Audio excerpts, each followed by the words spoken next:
Hey, what's up everybody? I'm Randy, and just the other day I watched a YouTube video where a guy was explaining if you're going to make it in YouTube, you have to start recording.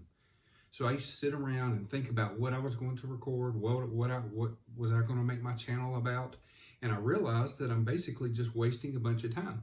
So I decided to sit down in my office space and decided to record. So here I am. So basically you're watching Sci-Fi Life, where sci-fi comes to life. And my channel is going to be about, obviously, sci-fi stuff, but I'm going to do movie reviews. I'm going to break down movies. I'm going to break down series. I'm going to break down just the culture of science fiction. I'm going to have multiple playlists of different types of science fiction. And what I've decided to do is to start with the Star Wars Saga. I know there's tons of YouTube channels out there that are all about Star Wars and guessing what the movies are going to be about and giving their point of views. But what I'm going to do is I'm going to try and break down every aspect of the Star Wars series. We will talk about creatures, we're going to talk about planets, we're going to talk about Jedis, rules, Sith Lords, everything. Canon, books, series, cartoons, the animation series, everything.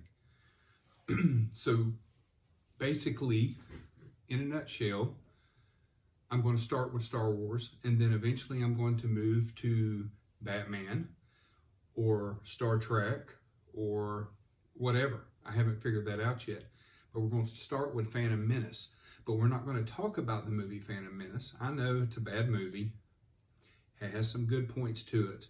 But one of the things that people that know I'm into science fiction, they come to me and they say, you know what, we don't understand what the government is in Phantom Menace. They don't understand the whole layout of the government. And so I sat down, I thought I knew, and I sat down and started researching, and I didn't quite know. So I'm like, wow, you know, I've been a Star Wars fan for many years, but basically the canon. I had never seen the animation series because I just wasn't into cartoons, basically. And I started watching Rebels, and I was like, wow, this is pretty good. And I get 2 or 3 episodes in, and I realize, wow, I'm learning a lot of the Star Wars saga that I had no clue about. And to give you just a quick point of view, is one of my favorite villains is Darth Maul. And I had no clue that he survived the fight with Obi-Wan and Qui-Gon Jinn in Phantom Menace, and didn't realize that, you know, he, you know, did his own thing until Solo come out. And when, you know, I liked Solo. Solo was a fun movie. There was one political aspect of it, you know, when the robot was releasing the slaves. And I can't stand movies that have a political agenda. And I know you're like, wow, Star Wars was one big political agenda when it was written back in the day from George Lucas. But I didn't look at the movies that way. I looked at the movies from a fun point of view. I was young, but as I got older and people started pointing out these political aspects of the movies, I was like, you know, I'm not going to listen to that. I don't care. I'm there for the fun, and here I am. So this is my YouTube channel. It's Sci-Fi Life. I am going to break down the Star Wars saga, starting with the government. Now I've got some notes written here, so I will be reading from some papers, but this is it, okay? So let's get started. In Phantom Menace, you know, when people come to me and they ask me, you know, what, you know, they don't quite understand the government, so here it is. Let me try and break this down for you, okay? So Phantom Menace starts, and Coruscant is the main hub for the government, okay? And the Galactic Republic is often referred to as simply the Republic, which is a democratic constitutional republic that has sustained itself peacefully for 25,000 years. Okay, so think about that.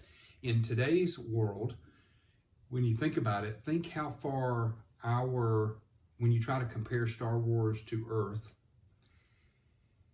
we've made a lot of leaps and bounds in just in 100 years in technology.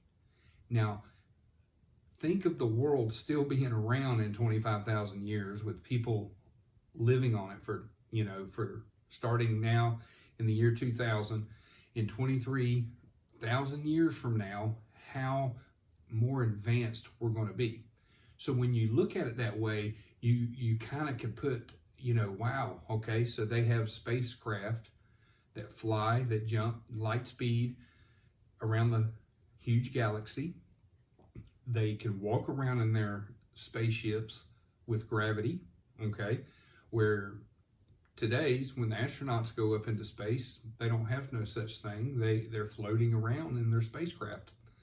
So when you think about it, in 25,000 years from now, I would hope that we would have some kind of gravity control in our spaceships, and we would have light speed and be able to transport people between the planets and, be able to find other civilizations.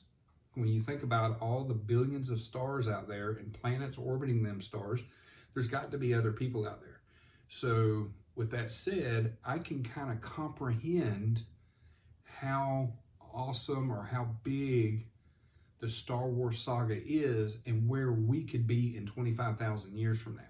So yes, Star Wars is a fantasy, but when it all comes down to it, when you sit back and think about it, in 25,000 years from now, with the technology and how fast we're growing now, we could be at a place like that and people living all over the universe within the Milky Way.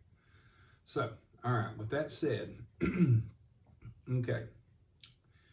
It is overseen by the Senate, a body in the legislative branch of the Republic government. It was formed in 25,053 BBY, which means before the Battle of Yavin, when the first Galactic Constitution was signed on planet Coruscant.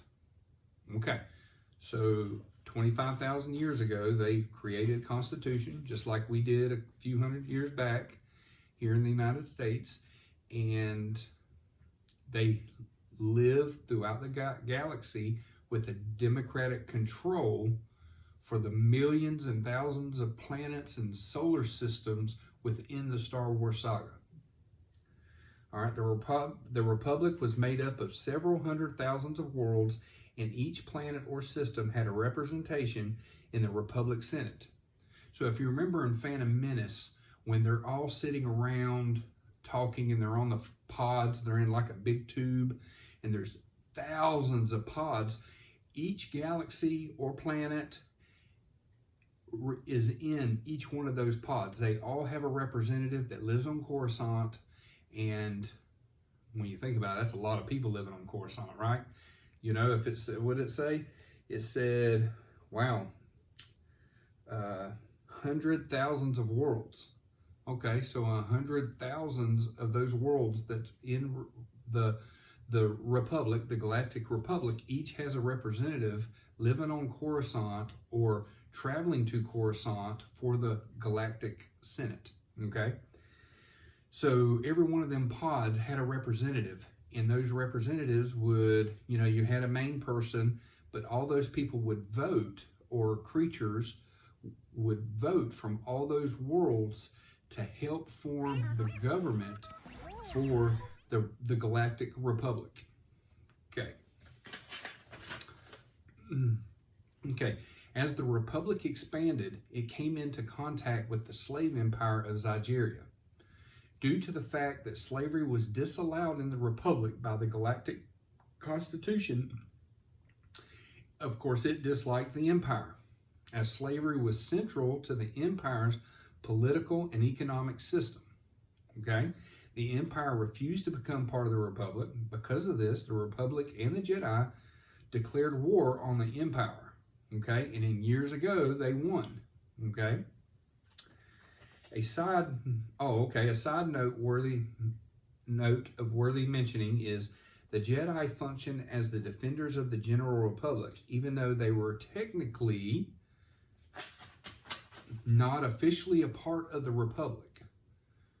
So they would be sent out to help, put out fires throughout the entire galaxy, because there was hundreds of Jedis, and that they would travel out and put out fires for the Galactic Republic and try to keep peace throughout all the worlds. All right, so the fall of the Republic. The Trade Federation upsets order and disputes peace in the Galactic Republic by blockading the planet Naboo in preparation for a full-scale invasion. Okay, so what they're saying there is the Trade Federation had a blockade so that Naboo couldn't trade, and plus they were going to invade. And I'd like to point out that the blockade was orchestrated by Darth Sidious, which happens to also be the senator of Naboo, which is Senator Palpatine. And they don't know that. So Senator Palpatine is working two sides. He's also a Sith Lord, but he's also the senator for Naboo. And Naboo's leader, Padme Amidala, persuades the Senate to elect Senator Palpatine as the commander-in-chief, because she pointed out that the other guy was not doing the other guy in charge was not doing his part in protecting Naboo, and was allowing the Trade Federation to blockade the trade to Naboo. So the Senate voted to put that guy out of the way and to put Naboo's senator as the commander-in-chief of the Galactic Republic, which happened to be a Sith Lord. Okay.